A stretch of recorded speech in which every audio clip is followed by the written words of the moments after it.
नमस्कार। मुद्दे की बात में आप सभी का स्वागत है और आज का ये पहला एपिसोड हम समर्पित करना चाहते हैं भारत के उन 1.5 करोड़ बच्चों को जिनका भविष्य आज कहीं ना कहीं अंधकार में दिखाई दे रहा है। आज उन 1.5 करोड़ बच्चों की जब हम बात करते हैं तो उनका भविष्य सिर्फ उनका भविष्य नहीं है, ये उनसे जुड़े परिवारों का और उन परिवारों से जुड़े पूरे समाज के साथ साथ पूरे भारत का भविष्य है। तो जब हम भारत के भविष्य की बात करते हैं तब ये चर्चा का विषय बन जाता है और तब ये ज्यादा महत्वपूर्ण बन जाता है जब भारत इससे जुड़ा हो। यहां आज हम बात करने जाएंगे 12वीं क्लास के उन बच्चों की जिनका एग्जाम कहीं ना कहीं अंधकार में अभी भी पड़ा हुआ है, एक ऐसे अधजल में पड़ा हुआ है जहां पर बच्चे इस चिंता में जुटे हुए हैं कि कैसे उनका भविष्य तय होगा और कैसे उनकी आने वाली पढ़ाई का रास्ता तय होगा, कैसे आगे बढ़ेंगे और कैसे अलग अलग विश्वविद्यालयों में, कॉलेजेस में या जहां पर भी उनका मन है आगे बढ़कर पढ़ाई करने का, वहां वो दाखिला कैसे लेंगे। ये अपने आप में एक बड़ा चिंता का विषय उनके लिए बनता जा रहा है। साथ ही साथ उन शिक्षकों के लिए भी एक बड़ी चिंता का विषय बनता जा रहा है जिन्होंने पूरे साल मेहनत करी है, इन बच्चों को पढ़ाया है, दिखाया है और एक सपना देखा है कि बच्चों के भविष्य जब बेहतर होते हैं तो कहा जाता है कि सबसे ज्यादा खुशी शिक्षक को होती है, गुरु को होती है। तो जब हम बात कर रहे हैं कि 12वीं के बच्चों के एग्जाम कैसे करवाए जाएं, परीक्षा कैसे कराई जाए, तो ये सारी बातों की शुरुआत पिछले साल सन 2020 में जब कोरोना महामारी का भारत में आगमन हुआ था, तब ये तय हो चुका था कि लॉकडाउन की घोषणा जो है वो बहुत लंबे समय तक चलती जाएगी। इसीलिए पिछले साल में जिन बच्चों के एग्जाम नहीं हो पाए थे उन बच्चों को सीधे तौर पर प्रमोट करके उनको आगे बढ़ा दिया। कुछ बच्चों के एग्जाम हो चुके थे, कुछ बच्चों के एग्जाम नहीं हुए। इस साल भी कुछ वैसा ही देखने को मिला, जहां पर बिना नीति के, बिना व्यवस्था के, बिना किसी एग्जाम के उनको एक क्लास से दूसरी क्लास में भेज दिया गया। लेकिन जब बात आती है 12वीं क्लास के बच्चों की, तब बात भविष्य से जुड़ जाती है, क्योंकि 12वीं क्लास के बाद बच्चा फिर से स्कूल में दाखिला नहीं लेता है, बच्चा कॉलेज में जाता है, विश्वविद्यालयों में जाता है, अपने साथ साथ भारत का भी भविष्य बेहतर कर सके। तो ऐसे में 12वीं क्लास की परीक्षा जो है वो बहुत महत्वपूर्ण बन जाती है और करीबन 1.5 करोड़ बच्चे साल 2021 में अपनी परीक्षाओं को देने जा रहे हैं, जिनमें आईसीएसई बोर्ड, सीबीएसई बोर्ड और स्टेट बोर्ड और भी कई बोर्ड हैं जो आ जाते हैं, जिनको मिलाकर कुल मिलाकर लगभग 1.5 करोड़ स्टूडेंट्स यानी कि 1.5 करोड़ छात्र छात्राएं आ जाते हैं।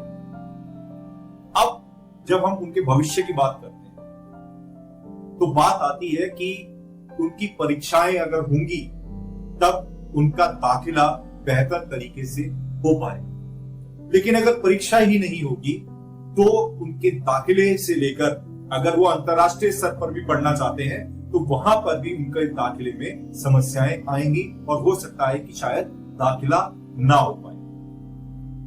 यही नहीं, अगर उनका एग्जाम नहीं हुआ तो वो अपने आप को भी, अपनी काबिलियत को भी टेस्ट नहीं कर पाएंगे, समझ नहीं पाएंगे कि क्या वो वाकई में बड़ी विश्वविद्यालयों में, बड़े कॉलेजेस में दाखिला लेने लायक बन पाए हैं या नहीं बन पाए। ऐसे में परीक्षाएं करवानी बेहद जरूरी हो जाती है, जो कि शिक्षा मंत्रालय ने अभी हाल ही में ऐलान भी किया है कि जो परीक्षाएं हैं वो तो होंगी।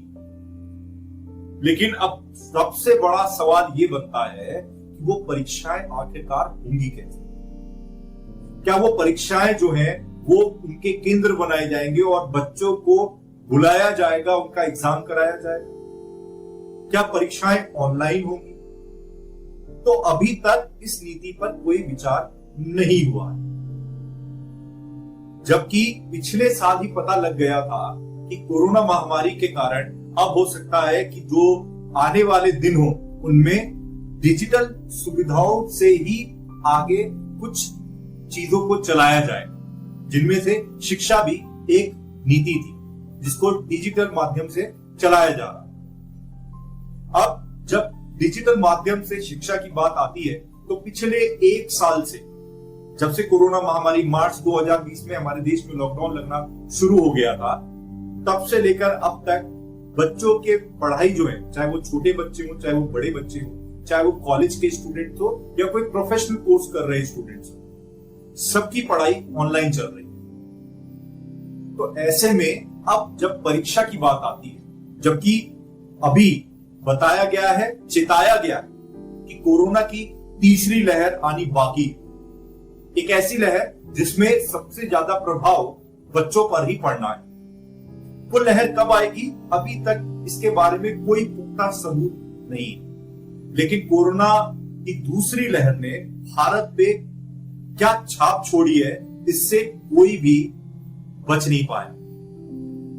और ये जो छाप है, इसने अच्छे अच्छे लोगों को हिला के रख दिया, भारत की पूरी चिकित्सा व्यवस्था की पोल खोल के रख दी। दवाइयां छोड़िए, चिकित्सा छोड़िए, वैक्सीन जिसका छाती पीट पीट कर हम लोग अपने देश के अंदर में ये जता रहे थे कि हमारे देश में, अपने ही देश में वैक्सीन बननी शुरू हो गई है। आज हमारा ही देश भारत वैक्सीन के लिए दर दर भटक रहा है, वैक्सीन मिल नहीं रही। कई राज्यों ने वैक्सीनेशन बंद तक कर दी। 18 प्लस से ऊपर के जितने भी बच्चे हैं या जितने भी युवा हैं, उनको वैक्सीन नहीं लग रही है। ऐसे में ये तय करना पड़ेगा कि क्या हम बच्चों के भविष्य के साथ साथ उनकी जिंदगी से भी खिलवाड़ कर रहे हैं। क्या अगर हम परीक्षाएं उनको केंद्र पर बुलाकर करवाएंगे तो क्या इससे उनके साथ साथ उनके परिवारों के जीवन पर बड़ा खतरा नहीं मंडराएगा। हाल ही में आपको मालूम होगा, उत्तर प्रदेश के अंदर पंचायत चुनाव में 1621 शिक्षकों की मौत हो गई। यह आंकड़ा वाकई में डराने वाला है। ऐसे में बच्चों के फिजिकल एग्जाम कराने की जिद कहीं ना कहीं उनके साथ साथ, उनके परिवारों के साथ साथ पूरे भारत के ऊपर एक बहुत बड़ा खतरा छोड़ सकती है। जबकि हमारे पास अभी तक 18 प्लस के युवाओं के लिए भी वैक्सीन पूरी तरीके से उपलब्ध नहीं। ऐसे में सरकार को केवल और केवल अच्छी नीतियां ही बेहतर उपाय सुझा सकती हैं और बच्चों के भविष्य को बचा सकती है। साथ ही साथ उन लोगों की जिंदगी को भी खतरे में डालने से बचा सकती है जिनसे फिजिकल एग्जामिनेशन के दौरान कोरोना महामारी के खतरे को देखा जा सकता है। मैं आज यहां पर किसी भी तरीके के विरोधाभास को जताने नहीं आया। मुद्दे की बात में जब हम कोई भी मुद्दा उठाते हैं तो हम उस समस्या का हल भी जरूर निकालते हैं, इसलिए आज मैं आपको हल भी जरूर बताऊंगा। देखिए, ऑनलाइन एग्जाम आज की डेट में सबके लिए बहुत जरूरी बन गया, क्योंकि जहां पर हम सोशल डिस्टेंसिंग की बात करते हैं तो कहीं ना कहीं हमें ये समझना पड़ेगा कि हम यहां पर फिजिकल एग्जाम नहीं करा सकते, क्योंकि सबसे ज्यादा जरूरी है आज हमें यह समझना कि कोरोना महामारी की दूसरी लहर ने भारत पर क्या छाप छोड़ी है और इसका क्या हर्जाना हमें भुगतना पड़ा है, ये आपको और हमें सबको पता है। इस कोरोना महामारी की दूसरी लहर ने भारत की चिकित्सा व्यवस्था की पोल खोल के रखी। वैक्सीन की कमी हमारे देश में साफ देखी जा रही है। 18 प्लस से ऊपर के जो लोग हैं, उनकी वैक्सीन कई राज्यों में बंद कर दी गई। ऐसे में जब हमारे पास में कोई भी व्यवस्था नहीं, नीति नहीं, वैक्सीन नहीं, तब हमारे लिए जरूरी हो जाता है कि हम फिजिकल एग्जामिनेशन ना कराएं। हालांकि शिक्षा मंत्रालय ने अभी तक ये तय नहीं किया है कि वो फिजिकल एग्जाम के जरिए बच्चों का एग्जाम कंडक्ट कराएंगे या ऑनलाइन कराएंगे, लेकिन फिलहाल हमारा ये काम है कि हम सरकार को ये बताएं कि किस तरीके से बच्चों के भविष्य को बेहतर करके उनका एग्जाम कराया जा सकता है और उनके साथ साथ उनके परिवारों की, शिक्षकों की जिंदगी को भी बचाया जा सकता है। तो मैं बताना चाहूंगा यहां पर कि हम एक ऑनलाइन टूल के जरिए बच्चों के एग्जाम करा सकते हैं। अलग अलग सिलेबस हो, अलग अलग पैटर्न हो, अलग अलग भाषाएं हो और एक देश में एक ही एप्लीकेशन के जरिए हम ये काम करा पाए। अभी सुनने में थोड़ा सा डिफिकल्ट लगेगा, लेकिन मैं आपको बता दूं कि भारत के अंदर में गूगल, माइक्रोसॉफ्ट और बायजूस जैसी कंपनीज हैं जो इस तरीके के प्लेटफॉर्म बहुत समय से चला रहे हैं। इनके अपने एप्लीकेशन देश में नहीं दुनिया में माने गए। तो सरकार चाहे तो इनसे भी मदद लेकर 12वीं क्लास के बच्चों के एग्जाम करा सकते हैं। इसमें वो एक एप्लीकेशन बनाए ऐसी जो अलग अलग भाषाओं में, जहां पर कश्मीर से लेकर कन्याकुमारी तक बच्चों को भाषा समझने में दिक्कत ना हो, कम से कम इंटरनेट फ्रीक्वेंसी पर वो एप्लीकेशन काम कर सके। और सबसे बड़ी बात, उस एप्लीकेशन के अंदर में एक ऐसा वीडियो सर्विलेंस हो जो बच्चों को एग्जाम देते वक्त ट्रैक कर सके, ताकि किसी भी तरीके की नकल या कोई किसी भी तरीके की मदद ना हो सके, ताकि बच्चे अपनी काबिलियत खुद से तय कर सके। इसलिए जरूरी है एक ऑनलाइन टूल बनाना। उस ऑनलाइन टूल में सरकार चाहे तो अगर 12वीं क्लास के सारे बोर्ड के अगर सब्जेक्ट मिलाकर देखे जाए तो लगभग 170 से 174 सब्जेक्ट बैठते हैं, जहां पर सरकार चाहे तो वो कुछ कम सब्जेक्ट को चुनकर, जो मेजर सब्जेक्ट है उनको चुनकर एक ऐसा पेपर बना सके, एक ऐसा सिलेबस के तौर पर पेपर बना सके जिससे बच्चे अपनी काबिलियत वाकई में तय कर पाए। और साथ ही साथ ये वो टूल है जो पेपर वर्क जो व्यर्थ हो चुका है समय, उसको भी बचा सके। ये एक ऐसा ऑनलाइन टूल, एग्जाम खत्म होगा और रिजल्ट आपके हाथ में होगा। इससे सरकार को भी ज्यादा काम नहीं करना पड़ेगा, शिक्षकों का भी समय व्यर्थ नहीं होगा और सबसे बड़ी बात, जिनकी जिंदगी हम खतरे में डालकर ये फिजिकल एग्जाम कराने की अगर सोचेंगे तो उनसे बेहतर होगा कि हम ऑनलाइन एग्जाम करा पाए। इसलिए सरकार से हमारा ये अनुरोध है और मैं आपसे भी कहना चाहता हूं कि ये वीडियो आपके देखने और मेरे बोलने से पूरा नहीं होगा। इस वीडियो का मकसद तब पूरा होगा जब आप इस वीडियो को शेयर करके सरकार के कानों तक हमारी आवाज पहुंचाएंगे। इस मुद्दे की बात में जब हम मुद्दा उठाते हैं तो हम ऐसे मुद्दे उठाते हैं जिनसे आप, हम और पूरा भारत जुड़ा है, भारत का भविष्य जुड़ा है। इसलिए हम चाहते हैं कि आप इस वीडियो को ज्यादा से ज्यादा शेयर करें। ऑनलाइन टूल्स ऐसे टूल्स होते हैं जिनके जरिए घर बैठे बच्चे अपना एग्जाम दे पाते हैं। लेकिन अब सवाल आता है ऑनलाइन एग्जाम में सबसे बड़ी चुनौती का उन बच्चों की जहां पर इंटरनेट की सुविधा उपलब्ध नहीं है, जहां पर स्मार्टफोन उपलब्ध नहीं है, या जिन बच्चों को वो ऑनलाइन टूल चलाना नहीं आता। जब हम बात करते हैं ऐसे बच्चों की, तो हमें पहले तो यह समझना होगा कि 1.5 करोड़ बच्चों में से ऐसे कितने बच्चे हैं जो इस कैटेगरी में आते हैं, जिसमें उनके पास स्मार्टफोन नहीं है, जिनमें उनके पास इंटरनेट नहीं है, जिनमें उनको ऑनलाइन टूल चलाना नहीं आता है। हमें समझना होगा ऐसे कितने 12वीं क्लास के बच्चे हैं जिनको ये सब चीजें नहीं आती। क्योंकि अगर ऐसे भी बच्चे हमारे देश में हैं, तो सबसे पहले ये सवाल उठता है हर उस राज्य के शिक्षा मंत्री और शिक्षा व्यवस्था, शिक्षा मंत्रालय के ऊपर और शिक्षकों के ऊपर कि पिछले 1 साल में उन्होंने बच्चों की पढ़ाई फिर कैसे कराई। क्योंकि कोई भी स्कूल तो खुला नहीं है पिछले साल से अब तक, तो आखिरकार बच्चों की पढ़ाई फिर कैसे हो रही है? जिनके पास इंटरनेट नहीं है, जिनके पास स्मार्टफोन नहीं है, या जिनको ऑनलाइन चलाना नहीं आता है, उनकी आखिरकार पढ़ाई कैसे हो रही है? तो ये सवाल उठना लाजमी है।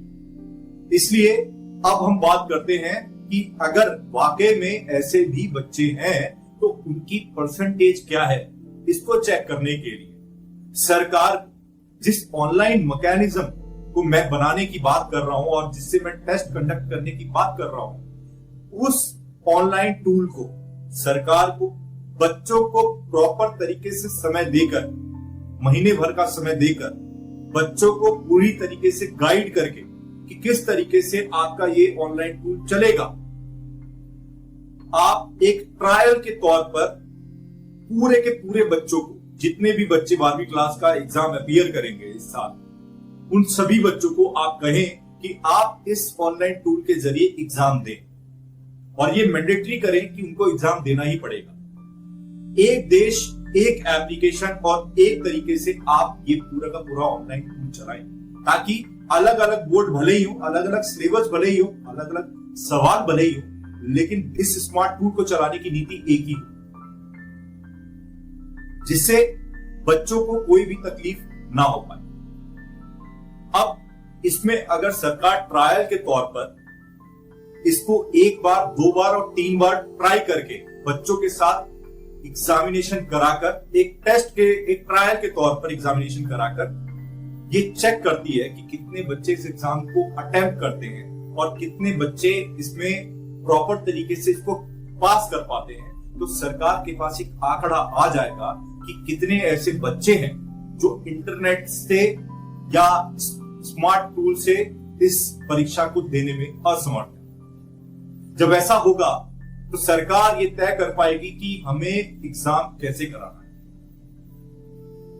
स्मार्ट टूल एक ऐसा टूल है जिसके जरिए आपको ये पता लग पाएगा कि उन 1.5 करोड़ बच्चों में कितने हजार या कितने लाख ऐसे बच्चे हैं जो इंटरनेट की सुविधा, जिनके पास इंटरनेट की सुविधा नहीं है और जो एग्जाम नहीं दे पाएंगे।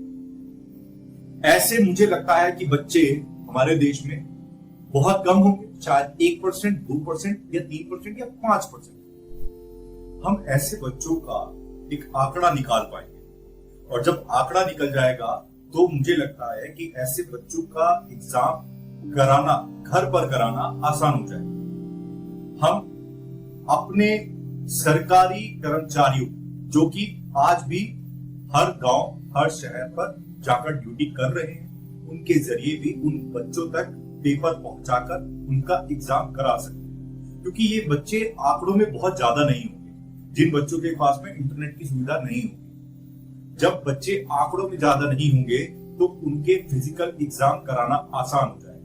और जिन बच्चों का हम फिजिकल एग्जाम कराएंगे उन बच्चों का हम पहले वैक्सीनेशन कराएंगे और वैक्सीनेशन कराने के बाद ही हम उनका एग्जाम करा पाएंगे। देखिए, देश के अंदर में वैक्सीन की कमी है, ये तो सबको पता है। जब आंकड़े कम हो जाएंगे तो हम बच्चों की वैक्सीन करने में भी समर्थ रहेंगे। जिन जिन राज्यों में जिन जिन बच्चों का वैक्सीनेशन होना होगा उनका भी वैक्सीनेशन हो पाएगा। अगर मैं बात करूं छोटे राज्य, बड़े राज्य, जहां पर भी मैं समझता हूं कि ज्यादा से ज्यादा 5-10 हजार या 20 हजार या ज्यादा से ज्यादा 25 हजार बच्चे होंगे, तो 20-25 हजार बच्चों को वैक्सीन देना सरकार के लिए आसान हो जाएगा। तो इसलिए ये जो ऑनलाइन टूल है, इसके जरिए सरकार एग्जाम कराए, जैसा हमने बताया, अलग अलग भाषा, अलग अलग पैटर्न, अलग अलग सिलेबस और वो मेजर सब्जेक्ट हो जिनके जरिए बच्चे जो हैं एग्जाम अपना दे पाए। देखिए, बच्चों का एग्जाम हम सभी को पता है कराना इसलिए जरूरी है क्योंकि उनको आगे जाकर अच्छे अच्छे विश्वविद्यालयों, कॉलेजेस या अंतरराष्ट्रीय स्तर पर दाखिला लेना पड़ता है, इसलिए एग्जाम कराना जरूरी होता है। और एक बात और, कहते हैं कि शिक्षा वो हथियार है जिससे बड़ी से बड़ी समस्या से भी लड़ा जा सकता है और एक बेहतर भविष्य का निर्माण किया जा सकता है। इसलिए मैं सरकार से ये दरख्वास्त करूंगा कि बच्चों के भविष्य को बेहतर बनाते हुए, उनके जीवन को सुरक्षित करते हुए, उनके परिवारों को सुरक्षित करते हुए, शिक्षकों को सुरक्षित करते हुए हम ऑनलाइन रणनीति का, डिजिटल एग्जामिनेशन का एक तरीका सुझाएं, एक बेहतर तरीके से बच्चों के एग्जाम कराएं और पूरे देश के भविष्य को बचाएं, बेहतर बनाएं और राष्ट्र निर्माण में योगदान दें। मुद्दे की बात में आज का मुद्दा यही खत्म होता है।